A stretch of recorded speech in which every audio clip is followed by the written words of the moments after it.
We're going to talk about Venezuela. I feel like we're being manipulated. I feel like, all the people that we don't trust about anything, they're all saying, hey, the good guys are winning in Venezuela. So I feel like we're being manipulated on this whole Venezuela thing. Liberals are offering you more debt for longer. Do the liberal plan, and they'll extend your mortgage payments over 30 years so you can afford to pay their taxes. Jasper fire. I can't believe 30% of the town was lost, and it's not screaming headlines everywhere. Screaming headlines. I can't believe people aren't angry. What is happening? What is going on? The plan was basically let the tinder build up, let the fuel build up until we definitely have a catastrophic fire, and absolutely don't do anything to mitigate the damage, and then blame climate change. That was basically their whole plan. And that's what they did. And now Stephen Guilbeault is patting himself on the back for how prepared they were. Ridiculous. Absolutely ridiculous. So there's lots to get to. Let's get to it first. The fire in Jasper. Blackhawks reporter says Parks Canada would have you believe it's complicated and we have to work it out with local authorities. That's baloney. Under National Parks Act, Parks Canada is 100% responsible for crown land that surrounds the town. And so Blackhawks reporter goes through all of that. And yeah, it is the responsibility, and Parks Canada has admitted that they haven't done the work that they were supposed to do. And so who will be held accountable for this, right? Will anybody at Parks Canada be held accountable? It doesn't seem like there's any government levels of accountability anywhere, so that's not good. Holly Doan's responding to the Blackhawks reporter thing, and this is what Stephen Guilbeault says: from coast to coast to coast, national historic sites, national parks, and national marine conservation areas are a source of shared pride for Canadians. They reflect Canada's natural and cultural heritage and tell stories of who we are, including the historic and contemporary contributions of Indigenous peoples. These cherished places are a priority for the Government of Canada. We are committed to protecting natural and cultural heritage, expanding the system of protected places, and contributing to the recovery of species at risk. And they could say that, but their actions don't demonstrate that. Holly Doan says the minister and CEO of Parks Canada had a news conference. It was not very successful. They did not provide details. They were defensive and indignant. Job one, don't burn down the town. They failed. Yeah. I don't have footage of the press conference for you. Apologies about that. I showed footage of a press conference yesterday and I thought it was jaw-droppingly insensitive. Holly Doan again says Environment Minister Stephen Guilbeault was told 2 years ago that dead trees posed a risk to Jasper and controlled burns were necessary. Parks Canada acknowledged it had not carried out wildfire risk reduction measures around the Jasper town site. So they are responsible. They state that they take it seriously and they take their responsibility seriously and they want to preserve these things, and yet their actions betray that. They don't take it seriously. They don't do the things that are necessary. Stephen Guilbeault is patting himself on the back. He says, look at all the success we had. Success. 30% of the town burned down. That's not success by any measure. There should be outrage. There should be outrage in the newspapers. There should be editorials calling for people's heads. There should be people calling for him to be removed because he's obviously incompetent. Holy smoke. Despite such hardship, it is worth celebrating that we have not reported any injuries or casualties. Around 358 structures, or roughly 30% of the town, was lost to the fire. But inversely, around 70% of the town was saved. Years of preparation, force management, simulated evacuations, and firefighting efforts paid off. They didn't do any forest management. Paid off in 30% loss? Cheapers creepers. Lyle says he's a cartoonist who doesn't draw, he says. And he says, since his Jasper fire plan worked out so splendidly, what will he do with his Banff plan? Here's my cartoon guess. And it's Stephen Guilbeault, the arsonist, right? And believable. Absolutely believable. Here's another person noticing things that I noticed on the show the other day. I thought to myself, if there's a wildfire, doesn't everything burn? Usually trees are included. Usually the grass looks singed, right? Usually there's a pathway from where the fire was to the building, and that's how the fire spread.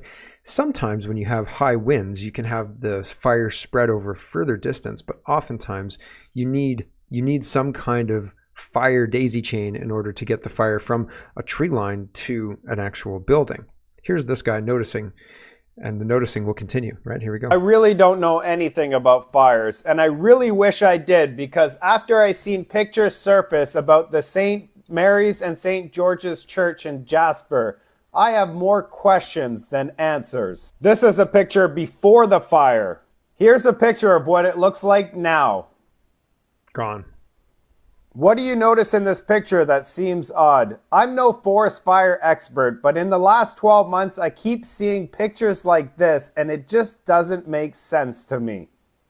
Maybe somebody could explain how a 100-year-old structure that looks like it's made out of brick and mortar could look like this after the...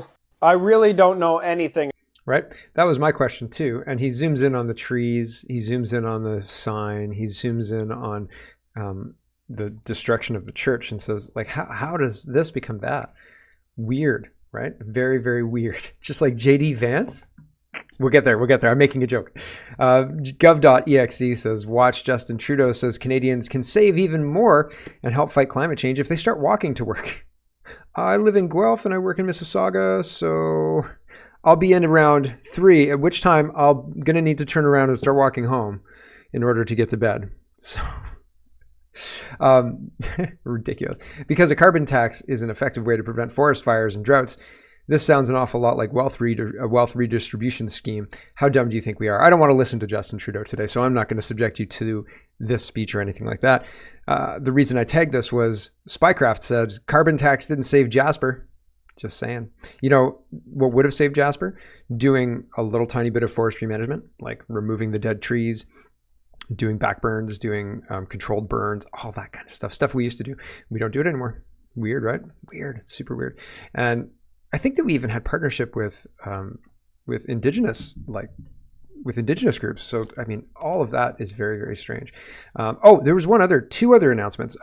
My address changed, but yesterday it felt like Christmas. I went and I checked my mailbox and I got sent a message by Brian. So Brian, thank you very much. And he had tried to send me this book earlier and there was a mix up, etc. But he sent me a whole package of a whole bunch of stuff and it's great. But yeah, anyway, I got this book, Above the Law, and I'm very excited to read it. I'm not even plugging anything. It was very cool. So if you want to send me mail as well, thank you, Brian. I'm very excited to read this book. It's about basically all of the corruption, and this one goes back to 1989. So it'll be very interesting to fill in my information from back then. But I had a mailbox, and then there was some confusion at the mail store, and then I lost my mailbox, and then I had to go fix that problem because there were issues. So I took the mailing address off my website. But Brian sent me this anyway because he had the mailing address written down, blah, blah, blah, blah. And I didn't tell anybody about my mailing issues because I didn't think it was a big deal. And then he sent me an email saying, hey, I'm sending you this thing. And I had to go down to the mail store and fix the issue better than I fixed it the first time. So anyway, regardless of all of that, if you want to send me mail, you can send me mail again. And I just wanted to do that quick show note and thank Brian because it's a nice thing to do. So thanks, man. Anyway, back to this. We have to talk about the invasion.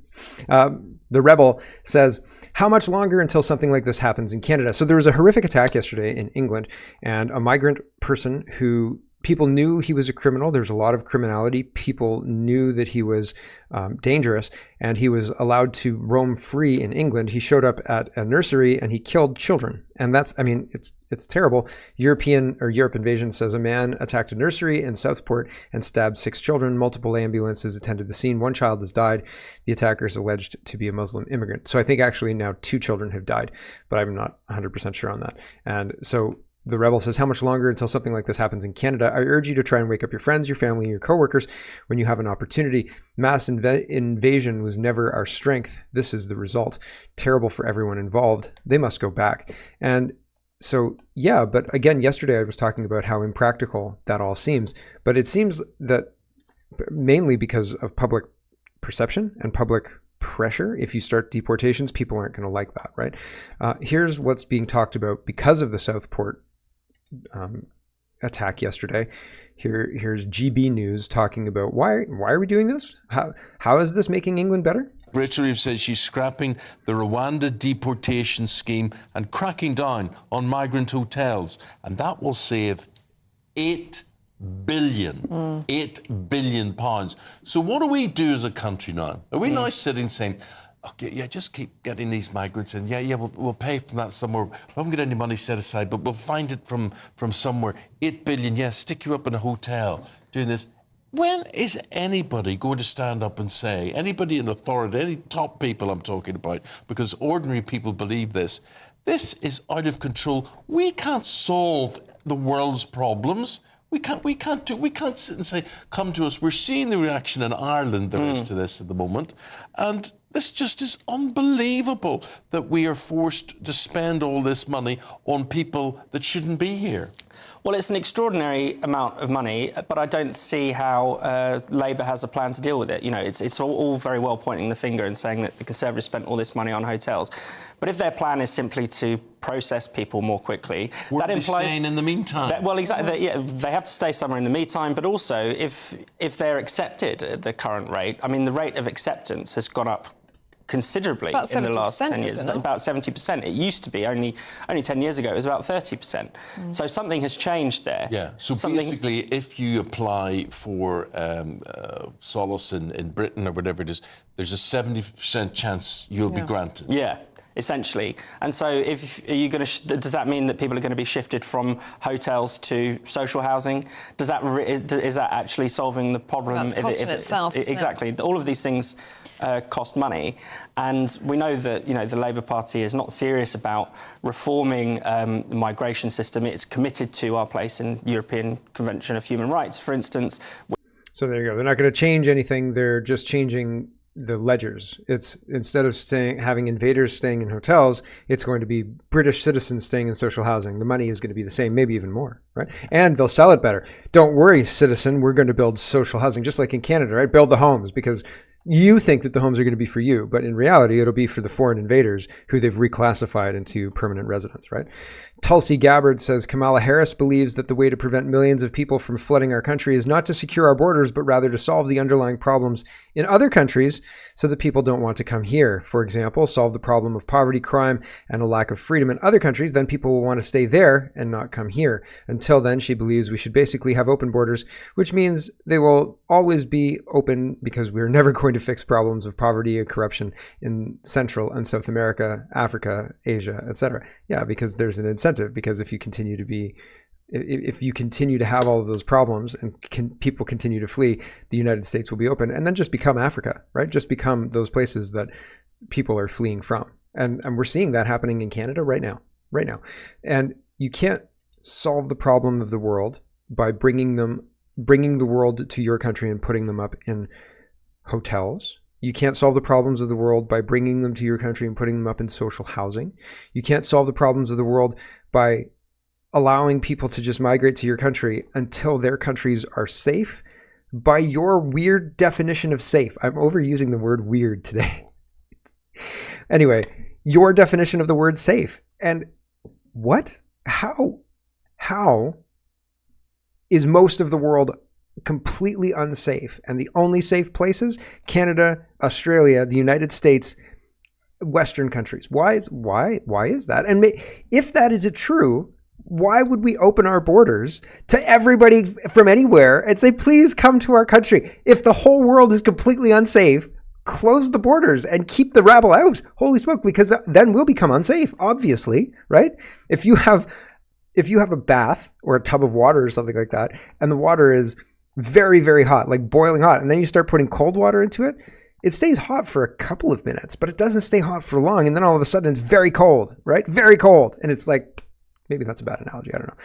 So these are not solutions to the problem, and yet that's what they're selling to us. Why are they selling it to us? Elon Musk comes in to explain. He says, as I was saying, they're importing voters. Mike Lee says, Elizabeth Warren says, I believe we need to create a pathway to citizenship for the 10 million plus illegal aliens led in by the Biden-Harris administration. Kamala Harris will work with Congress and get that done. So working for the 10 million illegal aliens, not for the United States citizens who can't afford rent or food, right? So, and food is much more affordable in the United States than it is in Canada. Much more affordable. Have you seen the price of milk? Holy smoke. And man, they don't want you drinking raw milk. Not a little bit. Mr. Poilievre is talking about the immigration problem. And in my opinion, he dodges the question here. The question is there an immigration problem? And he says, yes, but immigrants aren't the problem. Don't blame the immigrants. Nobody's blaming the immigrants. We want immigration shut down at the federal level because the provinces are overwhelmed. And he dodges and says, it's not the immigrants' fault. Don't worry. Immigrants are nice people who are just following the rules. What? Honestly, here he goes. Do you think there is an immigration problem in Canada, and what is the solution? Yes, that problem has a name, Justin Trudeau. He caused the problem. The immigrant people did not cause the problem. they did what they were told. The rules were online. They followed the rules. And they came here. In most cases, they followed the rules. They did what he said they should do. The problem is that he destroyed the common sense approach that worked for 150 years, where we brought in people in numbers that we could absorb into housing, healthcare, and the job market, where people came in lawfully, where the international students actually studied, and the temporary foreign workers actually filled jobs that Canadians couldn't fill. That was the system we had before, and that worked. If we get back to that, then we can bring back the best system in the world. It gives high achievers and hard workers a chance to flee a bad situation and come to the best country in the world and achieve their dreams. Canadians last year spent more money on taxes than on basic necessities. Come to the best country in the world so we can take all your taxes and production. Yay! Take all your production through taxes.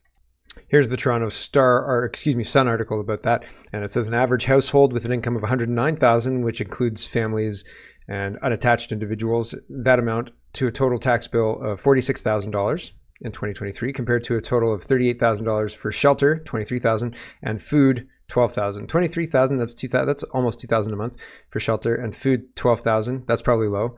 Clothing, $2,500. Yeah, that's about right, I guess. So pretty wild that the breakdown is that. Come to the best country in the world. So how do we deport the people who are here who have come through the government turning a blind eye, and how do we deal with it? And this guy, and it's Dennis Michael Lynch, he says mass deportation, how it must work. And then there's 6 steps. And it says the DML plan. 1, continue apprehending the most dangerous illegal immigrants through ICE and deport all those currently in our prison system. To expand this practice, we should not only hire more ICE agents, but offer them assistance from local sheriff departments. 2, explain to countries such as Mexico that if they do not pay the U.S. for the removal of their citizens illegally in the United States, they will no longer receive foreign aid, protection, or legal visas. Begin raids on companies where illegal aliens are employed in large numbers. Live stream the raids to ensure full transparency and eliminate confusion about how they're conducted. By implementing this approach, the illegals will lose their source of income and will be compelled to return to their home countries. Taking number 3 a step further, live stream the arrest of business owners. This will cause Americans to stop hiring the illegal aliens. The job market for illegals will dry up. Not only will this result in self-deportation, but migrants will stop coming. Yep. 5, assuming Trump wins, he must announce an incentive plan. If you, the illegal alien, self-deport within 6 months, you'll be allowed to keep your money and apply for legal status from your home country. So Trump comes in, or whoever, a strong populist comes in and says, there's a moratorium for 6 months. You have 6 months to leave. If you don't leave, then this is what's going to happen. You'll be arrested, your money will be seized, your housing will be seized, your family will be deported, blah, blah, blah, blah, blah. This is how it's going to go. If you self-deport within the first 6 months, then you can keep your life. Then no harm, no foul. And then say the arrest of business owners who continue to employ illegal aliens will commence on 6 months hence. The arrest of illegal aliens at businesses, the shutting down of businesses that employ illegal aliens, the shutting down, we're gonna take down the people who are illegal working there. The boss will be arrested, type deal. So this is very doable, and this is something that you can choose to take a risk if you want to. But if you want to comply with the government, 6 months is a long enough time, right? Like that's almost too much time, isn't it? Right? Like 3 weeks, that's not enough time. But 6 months, that's almost too much time, right? So it gives you time to find a house, maybe, right? Get out. So it seems very plausible to me. Anyway, self-deport within 6 months, you'll be allowed to keep your money and apply for legal status from your home country. You'll not be punished for being here illegally, but you will be placed at the back of the line for consideration for legal reentry. For those who do not leave, you will be caught. When caught, you will forfeit all your money and your entire family will be deported together with no chance for any of the family members to apply for legal immigration. In the same announcement, Trump should warn all employers of illegal aliens and they will face 90 days in jail per illegal alien on their payroll. Employers will also be fined $10,000 for each illegal alien on the payroll. Additionally, they will be taxed for a full year on the estimated amount of taxes they failed to pay for that illegal alien plus interest. Repeat offenders will forfeit their business and face no less than 5 years in prison for each infraction. So very, very plausible, very doable, I think. And like in such a way that you are looking after your own interests by complying. And I think that makes sense. And it's not, I think it's very different than like a vax mandate. You know what I mean? Because you could make that argument about the vax, but it's faulty. In this situation, people who were breaking the law, people who were already on the wrong side of the situation and kind of waiting for the other shoe to drop, if you will, would have a pathway to understanding, yes, you're on the wrong side, and yes, we're going to respond to this. So I think it's very plausible. Let me know if I've got a big blind spot or if I'm missing anything. Steven says, let's talk about housing, because that's the other side of the coin for the invasion going on. Steven says, home building in Canada is wild. I've got my doubts, this whole labor shortage narrative. So we're building, 1,000 homes a minute or something like that to comply with the million homes by 2030 nonsense, which is BS. Like that's going to happen just like 2 billion trees got planted. They didn't.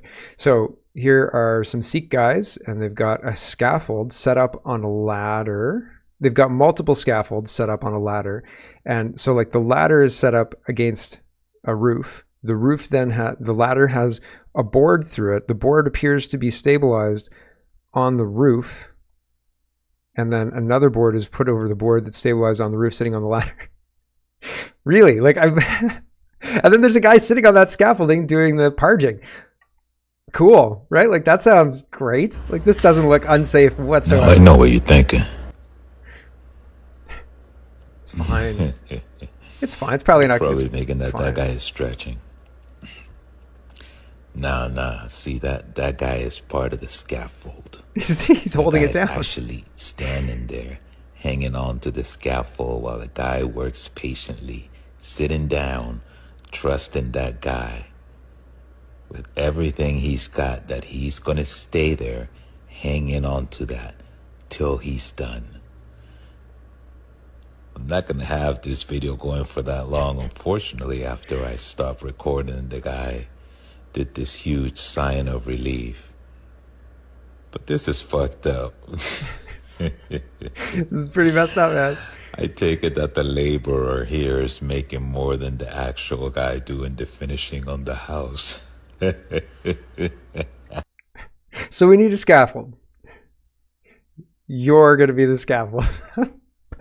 I think I was scheduled for the coffee run, so I'm gonna go do the coffee run, and you guys figure out the scaffolding. Wow. I'm pretty sure. Like I know a guy who used to be a safety person who would check out job sites to make sure that the guys are tied off correctly, roofers and other things like that, right? Like if you're building a house, there's a lot of regulations you have to comply with. If roofers are roofing something, they have to be tied off. If the drywallers are drywalling, they have to do it in a certain way, blah, blah, blah, blah. So anyway, he would go around to job sites and check that everybody was doing all the things they were supposed to be doing. And if he saw that, job sites cut down, holy smokeroonies, you guys, and then fines and all sorts of other stuff. But nobody's ever going to see it, right? Nobody's ever going to care. And Canada becomes measurably worse. Jamie says, this is Christia Freeland. So in Canada, they raise taxes so much that we spend more on taxes than on housing and food combined. And they say, you know what? We know you're struggling because of the taxes. And so we'll allow you to borrow money longer so you can afford to pay the taxes. And additional benefit for the bank, they get more money from you too. And I am very pleased to announce that starting on August 1st, on Thursday, lenders in Canada will officially be able to offer these 30-year mortgages. And it means that first-time home buyers will now have 30 years to pay off their mortgage instead of 25 years. That translates to lower monthly payments, so more younger Canadians can afford to pay that monthly mortgage on a new home. 5 more years of interest payments too, right? Sure. Like when you go to a car dealership, people get scammed because one of the things a lot of people are trained to do is figure out their monthly, like if you can get your monthly payment to a reasonable amount, then you can live, right? If you have $2,000 right? And your housing costs $1,000 and your food costs $250. Can you afford a $750 payment monthly on a car? No, you cannot. And so in the situation there, if you can get your car payment down to like $400 a month, then you can purchase that vehicle and be reasonably assured that you can save a little bit of money and you have a little bit of disposable income and your bills are covered. I'm doing a very rough thing, but you see what I'm saying, right? But if car dealerships hear that, they'll change the terms. They'll keep the price of the car high, but give you a 10-year loan, right? No problem. The $750 monthly cost now becomes $400. They make the sale. You're happy because you don't realize that you're paying, $40,000 plus interest, right? All the cost of the borrowing money plus the cost of the car for this car that's worth $20,000, but you're happy because you got the monthly cost you wanted, but you didn't see the whole picture because you weren't looking at the whole picture. And there's a box, like there's a work box to get people forgetting about the total price of the car and just focusing on the monthly price. People are easily tricked, and this is the same. It's like a scam that used car salesmen do, and this is the same scam that they're doing on young Canadian kids, the government. Okay, that's bad. They shouldn't do that. That's bad. They're taking advantage of our kids. Why? Why are they doing that? Well, why are they doing this? Right? They're changing the language around tent cities and homelessness. Don't call them homelessness. Don't call them homeless people anymore. They're unhoused people. What? Yeah. Christopher, unhoused, not homeless. Advocates craft new language of victimhood. This is Newspeak. Okay, if you read 1984, you should read 1984. It's great. You should also read the Committee of 300. I haven't mentioned it in the last 10 minutes, so I thought I'd mention it. But you should read it because it really well describes what Newspeak is. But basically, it's changing language in order to confound people, right? And tent cities should just be completely, fully intolerable. Homelessness, as such, is a problem. Is a multifaceted problem. But what we're experiencing here is. It's almost like performance art. People are being paid to do this. People are being circumstances are being set up. So this is seeming like it's a viable solution, and it's not. And 10 years ago, 15 years ago, 2004, it would not be tolerated. People would not be allowed or left alone to have tents in parks or public land. Police would show up. You would be arrested. People would say, you can't do that. And then you'd be, in the court system and you'd have to go live with your family. There'd be sureties, all sorts of stuff. But this, and I mean, again, I'm oversimplifying. Every case would be taken differently and so on and so forth, but it wouldn't be allowed is fundamentally what I'm saying. And now they are allowing it. It's different. And here's another different thing that's going on with housing. In Nova Scotia, municipalities differ on how to handle people in RVs. So this guy's found a place where he can live in his RV. I think it's Sean. Yes. Okay. Sean. But other places don't have the same thing. So Sean Allen is among a growing number of Nova Scotians turning to RVs or travel trailers as permanent housing. As rents have spiked amid a shortage of accommodations, some have found getting an RV and either buying or renting land is the only affordable option and better than a tent.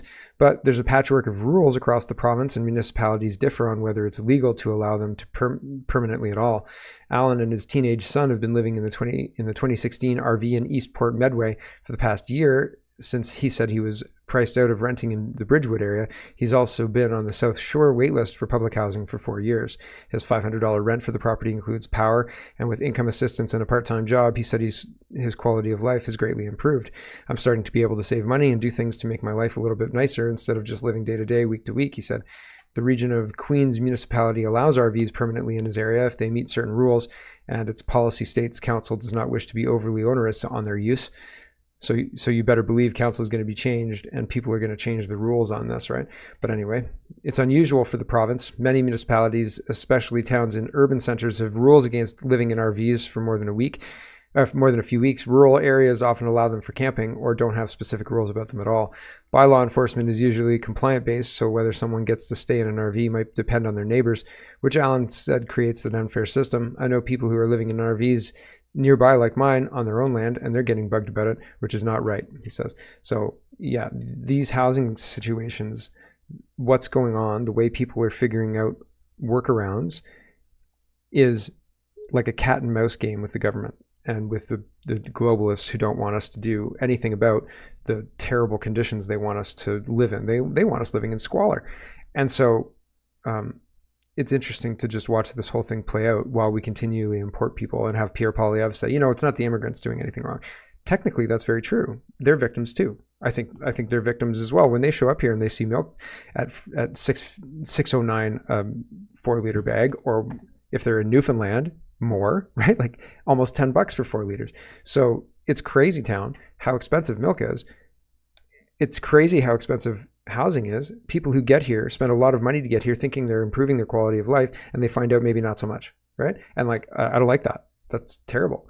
Blake. Hello everyone, thanks very much for watching. This is just a short version of a longer show. If you'd like to get the whole show, you can go over to CanadaPoly.com and sign up for a subscription. Just look in the drop-down tab for Shop and Donate and look for subscriptions, and you'll get immediate access to the full show. Love to see you. Thanks for watching, everybody. Have a wonderful, wonderful